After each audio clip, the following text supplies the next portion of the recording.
प्रेमिका ने अपने प्रेमी के साथ मिलकर अपने पति को मौत के घाट उतार दिया और उसके शव को 15 टुकड़ों में काट कर एक ड्रम में भर दिया और उसके अंदर सीमेंट डाल दिया। मगर चलिए इस कहानी को शुरुआत से देखते हैं। 2016 में मेरठ निवासी सौरभ राजपूत की मुलाकात मुस्कान रस्तोगी से हुई। दोनों के बीच प्रेम हुआ और कुछ सालों बाद उन्होंने शादी कर ली। लेकिन यह शादी सौरभ के परिवार को पसंद नहीं आई क्योंकि मुस्कान एक अलग जाति से थी।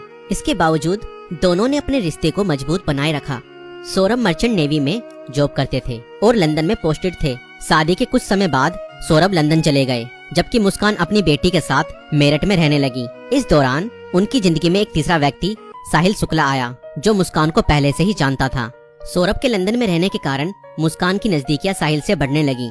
साहिल, जो पहले से ही मुस्कान को पसंद करता था, अब खुलकर उसके साथ वक्त बिताने लगा। मुस्कान ने उसे यह यकीन दिला दिया कि वह अपने पति के साथ खुश नहीं है और वह साहिल से सच्चा प्यार करती है। साहिल शुक्ला अंधविश्वासी प्रवृत्ति का था और आत्माओं, तंत्र मंत्र जैसी चीजों में विश्वास करता था। मुस्कान ने इस बात का फायदा उठाते हुए उसके लिए स्नैपचैट पर एक फर्जी अकाउंट बनाया, जिससे वह साहिल शुक्ला की मरी हुई मां के नाम से चैट करती थी। इस फर्जी अकाउंट से वह साहिल को यकीन दिलाने लगी कि उसकी मां की आत्मा मुस्कान को पसंद करती है और चाहती है कि वह दोनों साथ रहें। धीरे धीरे साहिल पूरी तरह से मुस्कान की बातों में फंस गया। मुस्कान ने उसे यह विश्वास दिलाया कि अगर वह उसके पति सौरभ को रास्ते से हटा दे तो वो दोनों एक साथ रह सकते हैं। साहिल अब पूरी तरह से मुस्कान के इशारों पर नाचने लगा था। मुस्कान और साहिल ने मिलकर सौरभ को मारने की साजिश रची।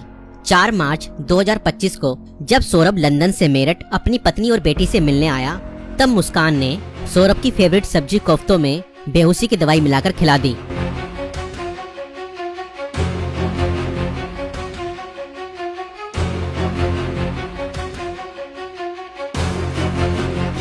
और जब सौरभ बेहोशी की हालत में बिस्तर पर पड़ा था, तब मुस्कान ने अपने दोस्त साहिल को बुला लिया और रसोई में जाकर वो बड़ा और धारदार चाकू ले आई, जो मुस्कान और साहिल ने पहले से ही प्लानिंग करके खरीदे हुए थे। और करीब 20 मिनट तक साहिल ने मुस्कान को बताया कि कैसे उसे अपने पति का वध करना है।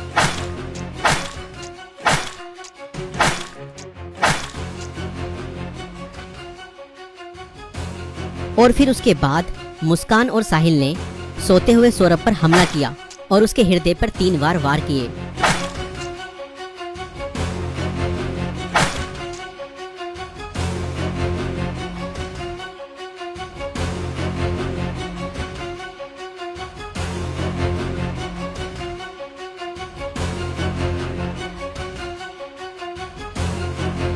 और घर में पड़े कूलर को भी ऑन कर दिया ताकि उसकी आवाज किसी को भी ना सुनाई दे।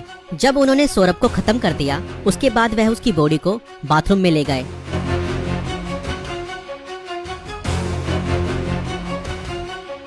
और उसके शरीर को 15 टुकड़ों में बांट दिया।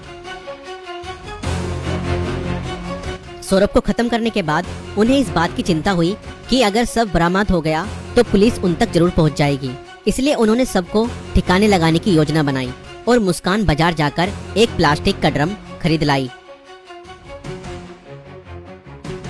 और मुस्कान और साहिल ने सौरभ के शव के टुकड़ों को उस प्लास्टिक ड्रम में डाल दिया और ऊपर से सीमेंट भी डाल दिया ताकि उसकी बॉडी की स्मेल बाहर न जाए। और उसके बाद उन्होंने उस ड्रम को घर के एक कोने में रख दिया। इसके बाद मुस्कान और साहिल ने सौरभ के मोबाइल फोन से उसके सोशल मीडिया अकाउंट को एक्टिव रखा।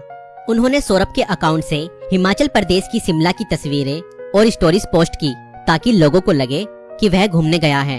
उन्होंने उसकी फैमिली और दोस्तों को यह यकीन दिलाने की कोशिश की कि सौरभ जिंदा है और बाहर यात्रा कर रहा है। इस दौरान मुस्कान और साहिल खुद भी शिमला घूमने चले गए ताकि अगर कोई लोकेशन ट्रैक करे तो किसी को शक न हो। लेकिन किसी भी अपराधी की तरह वह भी ज्यादा समय तक बच नहीं पाए। सौरभ के परिवार ने जब उससे संपर्क करने की कोशिश की और कोई जवाब नहीं मिला तो उन्हें शक हुआ। परिवार ने मेरठ पुलिस में गुमशुदा की रिपोर्ट दर्ज कराई।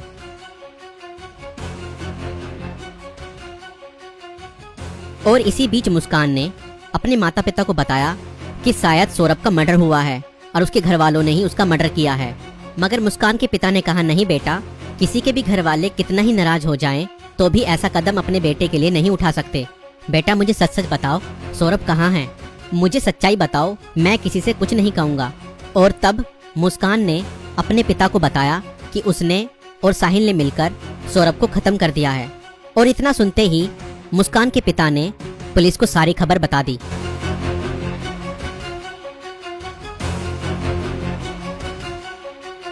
और पुलिस ने तुरंत मुस्कान और साहिल को गिरफ्तार किया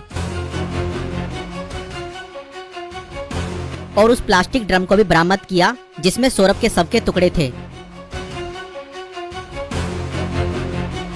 उस प्लास्टिक ड्रम को काटा गया और सौरभ के शरीर के टुकड़ों को बरामद किया गया। इस खौफनाक हत्या मिस्ट्री का अंत पुलिस द्वारा हत्यारों की गिरफ्तारी के साथ हुआ। पुलिस ने मुस्कान और साहिल को गिरफ्तार कर लिया। दोनों पर हत्या, साजिश और शव को छुपाने के गंभीर आरोप लगाए गए। दोस्तों, ये घटना हमें यह सिखाती है कि अंधविश्वास का अंजाम बहुत बुरा और भयानक होता है। साहिल ने अपनी मां की आत्मा के नाम पर बनाए गए एक फर्जी अकाउंट पर भरोसा किया और हत्या जैसा अपराध कर दिया। और गलत संबंध और रिश्तों का अंजाम बहुत बुरा ही होता है। मुस्कान ने अपने फायदे के लिए साहिल को मानसिक रूप से कंट्रोल किया और हत्या तक करवा दी। और कानून से कोई नहीं बच सकता, चाहे अपराध कितना भी चालाकी से किया जाए। पुलिस की जांच और सबूतों के आधार पर अपराधी पकड़े ही जाते हैं।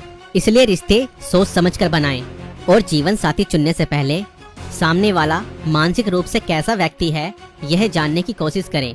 साथी चुनते समय सूरत पर नहीं, सीरत पर ध्यान दें।